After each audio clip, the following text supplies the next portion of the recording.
Hello friends. Hello. नमस्कार। नमस्कार। तो आज आपको सुनाता हूँ मैं एक बहुत मज़ेदार कहानी, और इस कहानी में आप पार्टिसिपेट करेंगे। सबसे जो मज़े वाली बात है वो ये है, इस कहानी में आप भी पार्टिसिपेट करेंगे।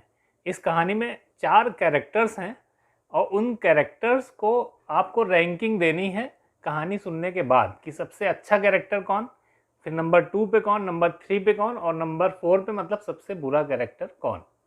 तो इस कहानी में 4 कैरेक्टर हैं और आपको रैंकिंग देनी है। अब इसके लिए आप पेपर और पेन ले करके भी बैठ सकते हैं अपनी रैंकिंग देने के लिए, और या फिर याद रखिएगा कि सबसे अच्छा कैरेक्टर कौन है, नंबर 2 पे कौन है, 3 पे कौन है और 4 पे कौन है। और ये जो कहानी है, ये कहानी आप इनको देख रहे हैं ना बगल में, ये पगड़ी लगा के बैठे हैं, तो ये कहानी है पगड़ी की। ये कहानी है पगड़ी, दो जरा अपनी दिखाएं। तो ये कहानी है पगड़ी की, पगड़ी की। तो इस पगड़ी की कहानी को स्टार्ट करते हैं दोस्तों। देखिए, ये कहानी जो है, ये मैं जब बीटेक कर रहा था तो मैंने अपने दोस्तों को ढूंढ ढूंढ के खूब सुनाई है, उनसे पूछा भी है कि कौन सा कैरेक्टर सबसे अच्छा है, कौन सा कैरेक्टर नंबर 2 पे है, क्यों, ऐसा क्यों। और ऐसा मैं आपसे करने को क्यों कह रहा हूँ, क्योंकि फाइनली एज अ कंक्लूजन ये चीज़ निकल के आएगी कि आप किस टाइप के हैं, आप किस टाइप के हैं। जब आप चारों कैरेक्टर डिसाइड कर लेंगे कि भाई सबसे अच्छा ये है, नंबर 2 पे ये है, नंबर 3 पे ये है और नंबर 4 पे ये है, तो आपको मैं एक कंक्लूजन दे दूंगा कि आप किस टाइप के हैं और आप मैच करिएगा अपने आप को, आप उसी टाइप के निकलेंगे। इस चीज़ की गारंटी है, इसलिए ये कहानी बहुत ज़रूरी है। और आज तनिष्क के बारे में भी पता लगेगा कि तनिष्क किस टाइप के हैं। तो मज़ा लीजिए इस कहानी का। तो स्टार्ट करते हैं दोस्तों, अब ये कहानी पूरे जोर शोर से। तो दोस्तों, इस कहानी में एक था गांव।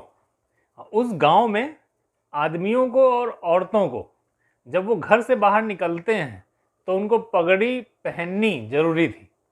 अगर आपकी पगड़ी उतर गई, इसका मतलब आपकी जो इज्जत है वो ख़त्म।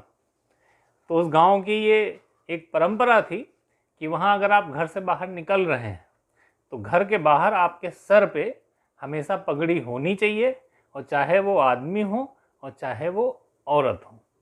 तो खासकर जो शादीशुदा औरतें नहीं थीं उनके लिए तो ये और भी ज़्यादा मस्ट था कि उनको वो पगड़ी पहननी ही पहननी है।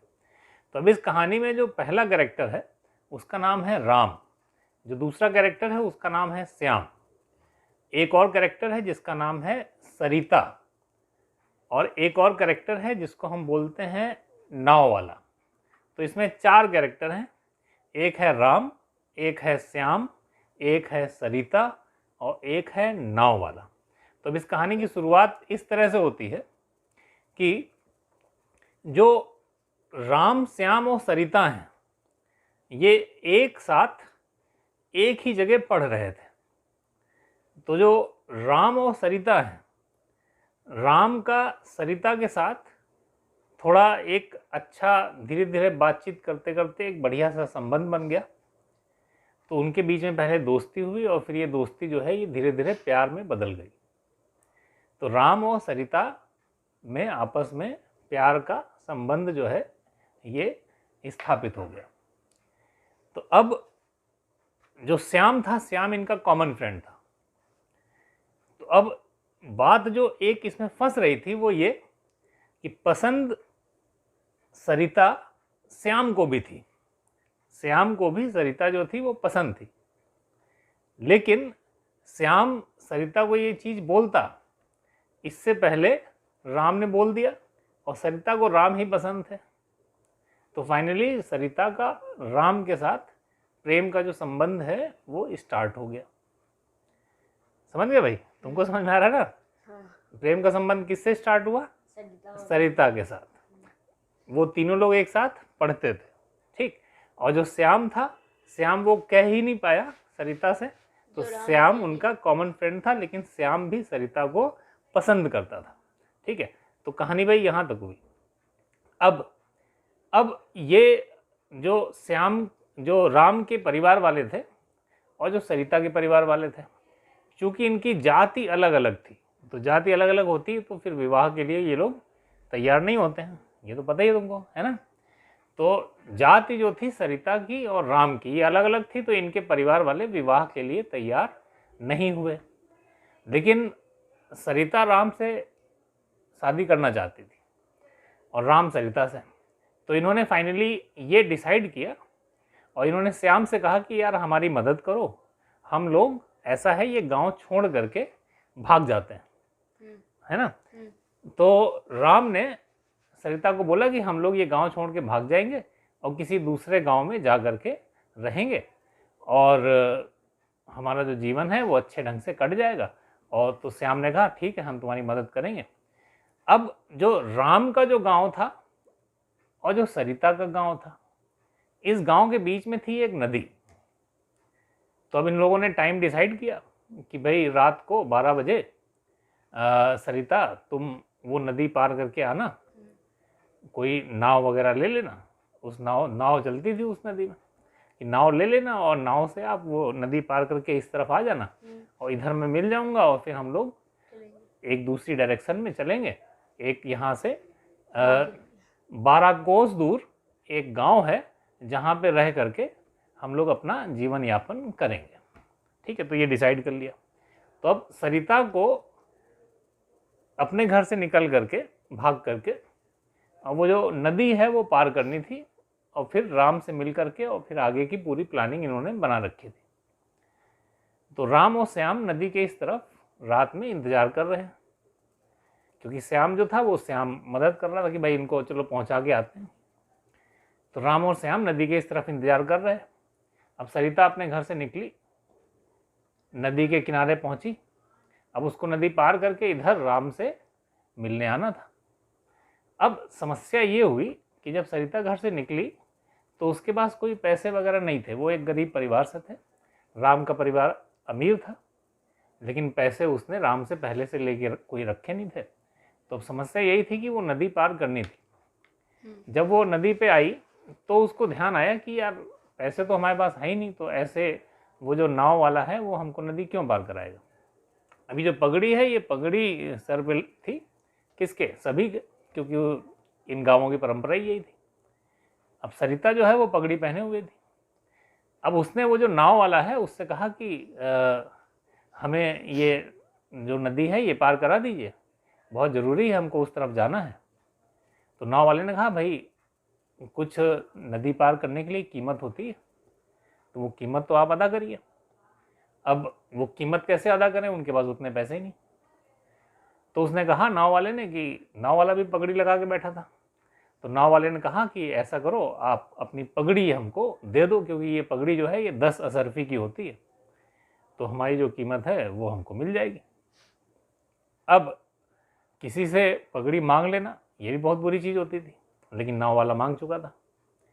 अब 10 असरफी का सवाल था, 10 असरफी नाव वाले को देनी थी और पगड़ी जो है वो 10 असरफी की थी। तो अब यही एक ऑप्शन था कि भाई वो पगड़ी दे दो। लेकिन पगड़ी अगर आप उतार देंगे तो ये भाई उस गांव की परंपरा थी, ठीक है। और परंपराएं तो बिल्कुल आदमी के दिमाग के अंदर घुस के रहती कि अगर ये आपने पगड़ी दे दी तो इसका मतलब आपकी इज्जत गई। लेकिन अब उसी दिन का वादा था। अब सरिता को नाव में बैठ के इधर आना ही आना था उस दिन, भागना ही था राम के साथ। तो सरिता को फिर कुछ समझ में नहीं आया, तो उन्होंने कहा ठीक है भाई ये पगड़ी आप ले लो, चलो हमको नाव से उस पार पहुंचा दो। तो सरिता की जो पगड़ी है वो किसने ले ली, राम ने उसने ले ली, बोट वाले ने। तो वो जो नाविक था उसने सरिता की पगड़ी ले ली। अब पगड़ी लेने के बाद उसने इनको पार करा दिया। अब जब ये इस पार आई तो देखा कि अरे, राम ने देखा, श्याम ने भी देखा कि अरे इनके सर पे तो पगड़ी ही नहीं। अब ये परंपराएं तो दिमाग में घुसी रहती। तो राम ने कहा कि यार तुम बिना पगड़ी के आ गई, तुम्हारी इज्जत तो चली गई, ये तो बहुत गलत किया तुमने पगड़ी क्यों दे दी। तुम किसी तरह से कुछ पैसे वगैरह कहीं से लेके आती, तुम हमसे पहले से कहती, अगर तुम्हारे पास नहीं थे तो मैं तुम्हें पहले से दे देता। तो कुल मिलाकर के राम बहुत नाराज हो गया। और राम इतना नाराज हो गया, उसने कहा कि जब तुम्हारी पगड़ी ही नहीं बची तो मैं तुमसे शादी क्यों करूं, अब मैं तुमसे मैरिज नहीं कर पाऊंगा। और राम वहां से गुस्सा करके चला गया। अब जो सरिता थी अब वो रोने लगी, क्योंकि उसकी पगड़ी भी उतर चुकी थी। नाव वाले को भी पता था कि इनकी पगड़ी उतर चुकी है। अब नाव वाला पूरे समाज को, पूरे परिवार को भी बता सकता है। तो और भी लोग जो थे वो उन्होंने भी देखा था कि भाई सरिता तो बिना पगड़ी के ही घूम रही है। तो कुल मिलाकर के अब सरिता बहुत परेशान, बहुत रो रही। तो श्याम वहीं था अभी, राम तो भाग गया, राम तो चला गया था। तो श्याम ने कहा सरिता से, देखो आप चिंता मत करो, ऐसा कुछ नहीं, क्योंकि श्याम सरिता को थोड़ा थोड़ा पहले से चाहता था। तो श्याम ने कहा आप चिंता मत करो, राम अगर नहीं तैयार है आपसे मैरिज करने को, तो जो मैं आपसे मैरिज करूंगा और आपके साथ पूरी ज़िंदगी गुजारूंगा, और उसी प्यार के साथ गुजारूंगा जैसे राम आपको प्यार करता है। पहले तो सरिता ने मना किया, लेकिन फिर सरिता को समझ में आया कि अब मैं घर वापस जा नहीं सकती बिना पगड़ी के, इसलिए बेहतर यही होगा कि मैं श्याम के साथ चली जाऊं दूसरे किसी गांव, और वहां रह के श्याम के साथ ही जीवन यापन करूं। तो फाइनली सरिता भी तैयार हो गई। श्याम और सरिता चले गए दूसरे गांव और वहां अपना जीवन यापन करने लगे। तो इस कहानी में ये 4 कैरेक्टर थे, बिल्कुल स्ट्रेट फॉरवर्ड। एक था राम। श्याम। राम ने क्या किया? राम ने सरिता को प्यार करता था, लेकिन उस पगड़ी उतर जाने की वजह से उसने सरिता को डिस्कार्ड कर दिया। तनिष्क कह रहे हैं बायकॉट कर दिया, डिस्कार्ड कर दिया। तो सरिता से मैरिज नहीं करी। और जो श्याम था वो सरिता को थोड़ा थोड़ा चाहता था पहले से। जब राम रास्ते से हटे तो जो श्याम थे उन्होंने कहा कि भाई ठीक है, आप चिंता ना करें, ठीक है, आपको कहीं घर वापस जाने की ज़रूरत नहीं है, हम आपको स्वीकार करेंगे। तो श्याम ने सरिता को स्वीकार कर लिया। और एक सरिता थी और एक वो था नाव वाला। नाव वाला मतलब बोटमैन। तो इन 4 कैरेक्टर्स में से अब तुमको चारों कैरेक्टर पता है, ठीक है, जो लोग कहानी सुन रहे हैं उनको भी चारों कैरेक्टर पता है और पूरी कहानी पता है। तो अब आपको ये डिसाइड करना है कि इन चारों कैरेक्टर में सबसे अच्छा कैरेक्टर कौन। ठीक है, तनिष्क लिख रहे हैं सबसे अच्छे कैरेक्टर का नाम, आप भी लिखिए सबसे अच्छे कैरेक्टर का नाम, और नहीं लिख रहे हैं तो आप याद रखिए। तो नंबर 1 पे कैरेक्टर कौन? भाई लिख दिया? चलो अभी मत दिखाओ, अभी रखो, अभी बाद में कंक्लूजन निकालेंगे। तो नंबर 2 पे कैरेक्टर कौन? नंबर 2 वाला भी लिखो। लिख लिया? तो सभी ने लिख लिया होगा, अगर जो लोग सुन रहे हैं वीडियो, या याद कर लिया होगा कोई सेकंड कैरेक्टर कौन। नंबर 3 वाला कैरेक्टर लिख डालिए।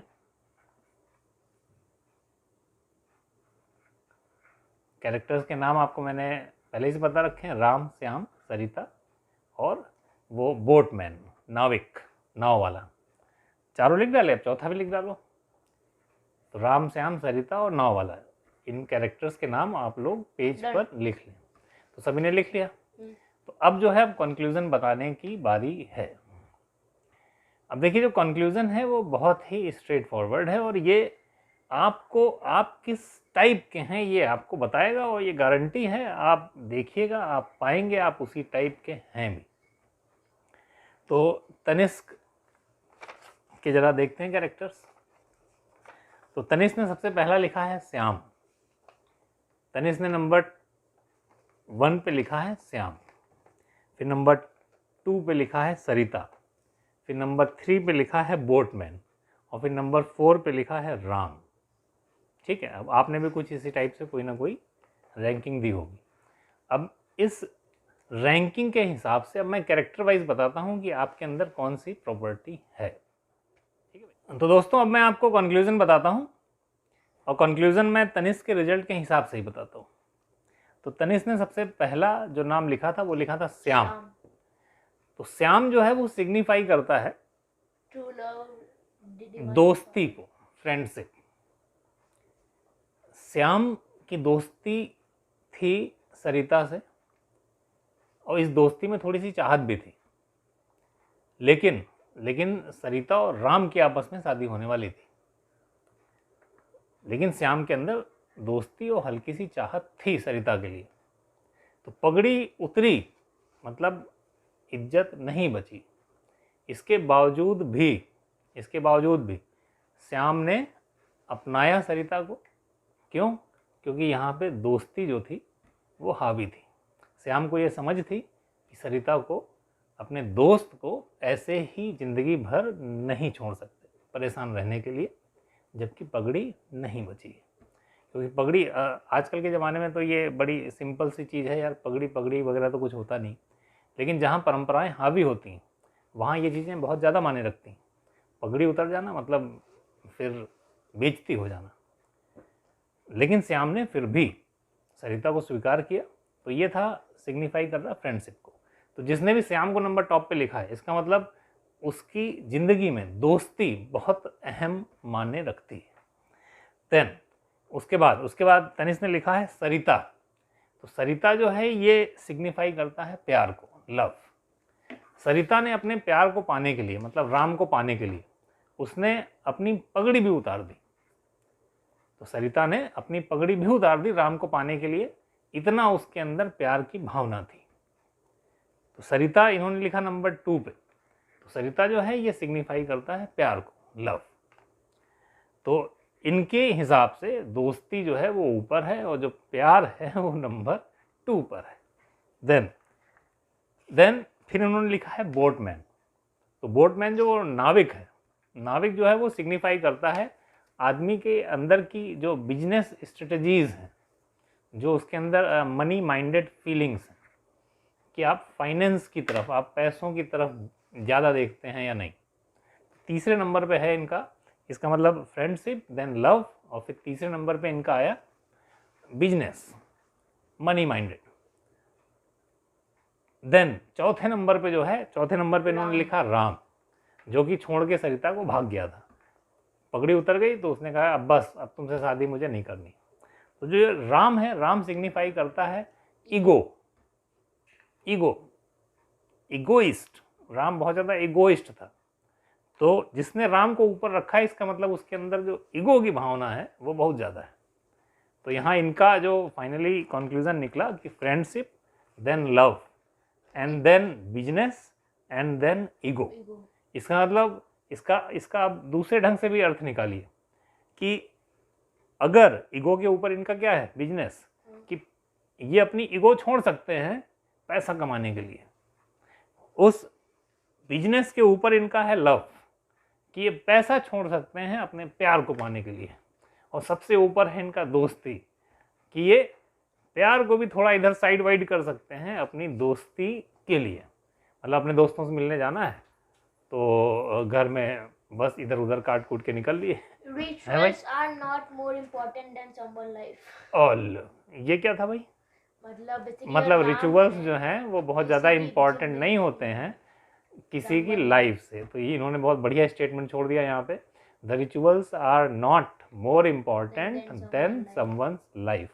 मतलब सरिता को अपनाना चाहिए था, किसे? राम को। तो तनिष्क का बहुत बढ़िया कंक्लूजन निकला।